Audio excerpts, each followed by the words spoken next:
There was a drive-by, and my homeboy was killed in front of me. Not a scratch on me, but he was killed. But you know the saying where they say your life flashes before your eyes?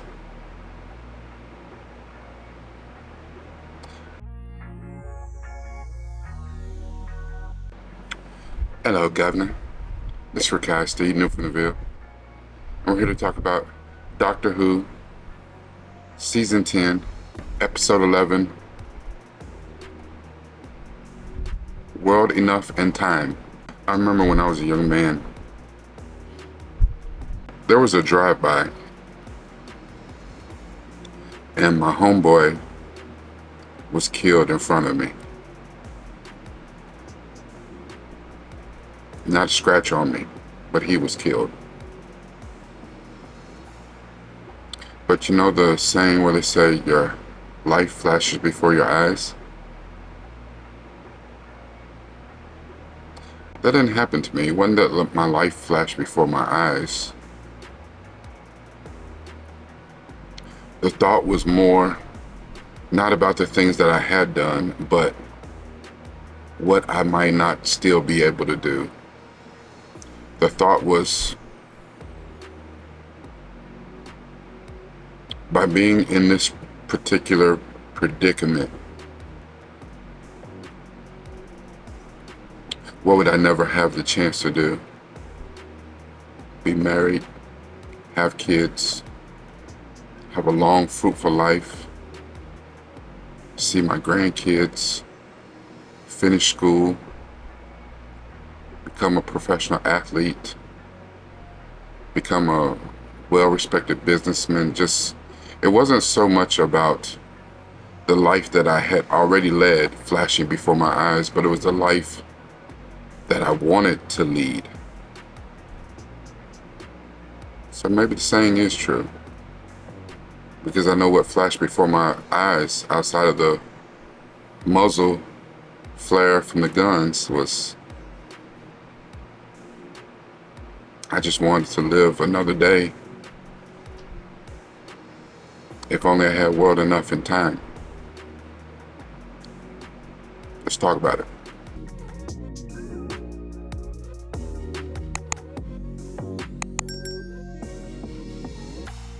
Hello, Governor. It's Rakai Steve, new from the Ville. We're here to talk about Doctor Who, Season 10, Episode 11, World Enough in Time. Now, you know me, and I keep saying this, and for real, I'm going to stick to it. I'm going to do a really, really short recap, and then we're going to go into the quotes, my personal thoughts, and then we're done. The Doctor wanted to take Missy along with him. They found her in the TARDIS at the end of the last episode. And she seemed remorseful. Probably just a good actress, but she seemed remorseful. So they wanted to take her along with them to see if she was really possible to atone for her past actions. They got a distress call from a ship that was stuck in near a black hole, and it had been trying to get away from the black hole. They landed on the bridge of the ship, and one guy on the ship, he was like a android or something. He held them at gunpoint, and he said the alarms were going off because that indicated a human was on board, and he needed to know who the human was. And the Doctor kept, saying, don't say nothing. Bill opened her mouth, said she was a human. The elevator started to come upstairs because it said the creatures came only when there was a human. The Doctor was talking him down. Little dude got spooked. He blasted on Bill, shot a hole through her chest. The creatures came up and said they could fix her, and they took her. She woke up downstairs with a makeshift, some kind of mechanical type heart, And what we find out is because the ship is near the black hole, time works differently depending on which end of the ship you're on.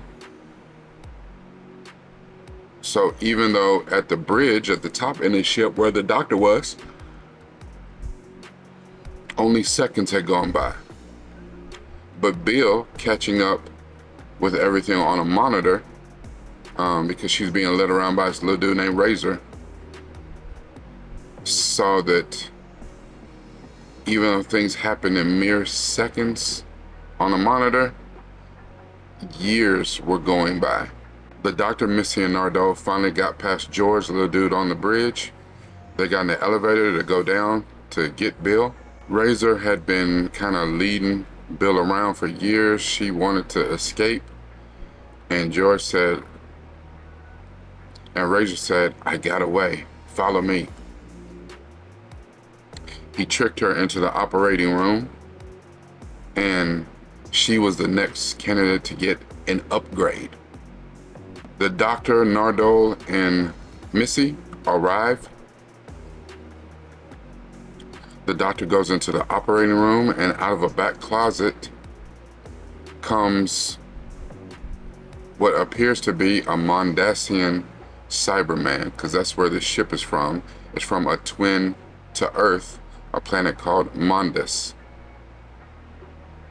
And when the doctor reels from seeing a Cyberman, he finds out in horror as the episode goes off that the Cyberman says that its name is Bill Potts. You know that I love my quotes and I only have one today. And it's from a Greek philosopher named Epictetus. Something like that. And he says, "What is death? A scary mask? Take it off. See, it doesn't bite. Eventually, body and soul will have to separate, just as they existed separately before we were born. So why be upset if it happens now? If it isn't now, it's later." I'm calling this particular media therapy deep dive the question of mortality. You know, based on that story I told at the beginning, and based on where we're at in the story of Doctor Who, I started thinking about, if you knew that you had a limited time to live, what would you change about your life? What would you do differently? What would you know you must do before your time is up? And the thing is, we all know that we're going to check out. Death is 100% guaranteed. So unless you became some sort of immortal or vampire or something here lately and didn't check with anyone, death is guaranteed. You just don't know when. But would you actually need to hear the date and the time for you to make changes to your life?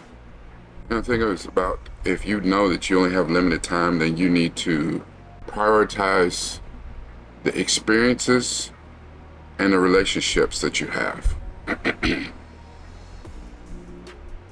Focus on what truly matters, and let go of the things that don't. Isn't it funny how the things that you used to love when you were growing up or when you were younger just don't seem to have any sway over your life anymore? They just don't seem important. You know, you might have used to go to the club all the time, and now you're in church all the time. You might have used to watch a lot of reality TV, and now you read or meditate.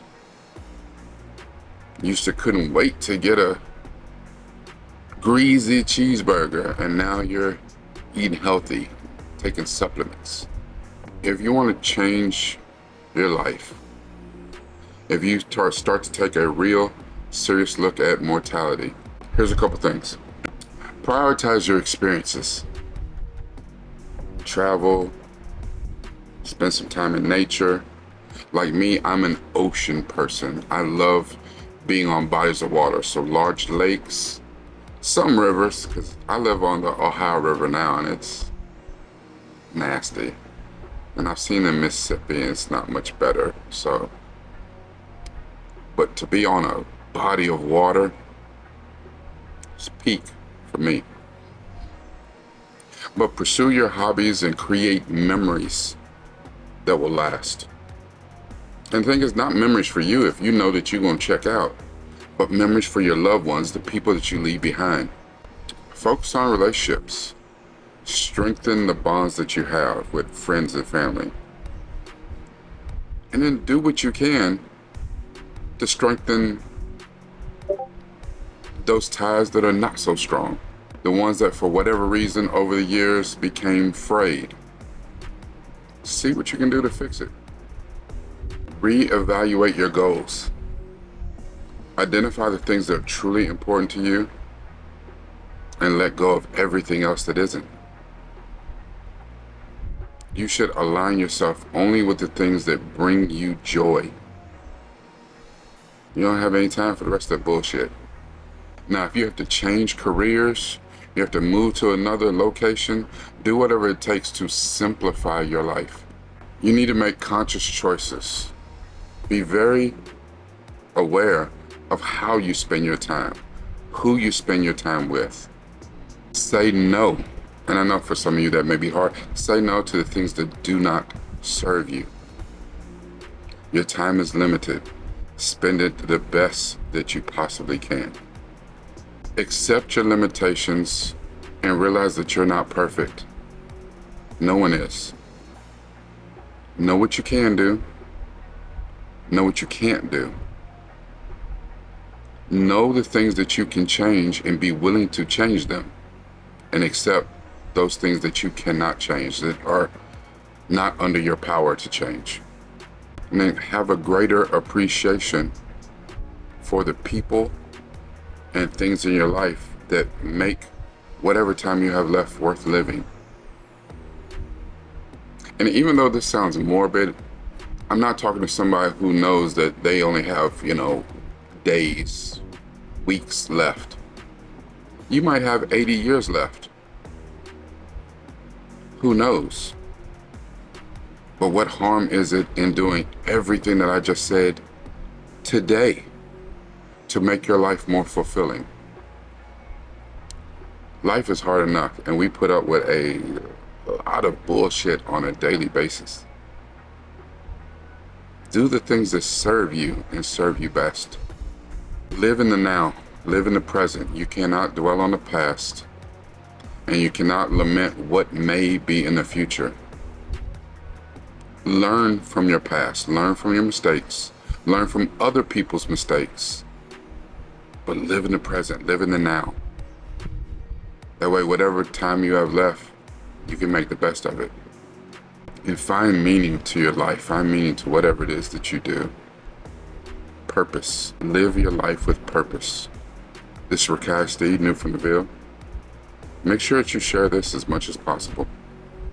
Leave me some comments to let me know if you agree with what I'm saying, if you understood, if you only had world enough in time, what would you do differently? What would you change about your life? Make sure that you like the video, and if for some reason you haven't subscribed, hit the subscription button. It's not too late. All you gotta do is hit the button.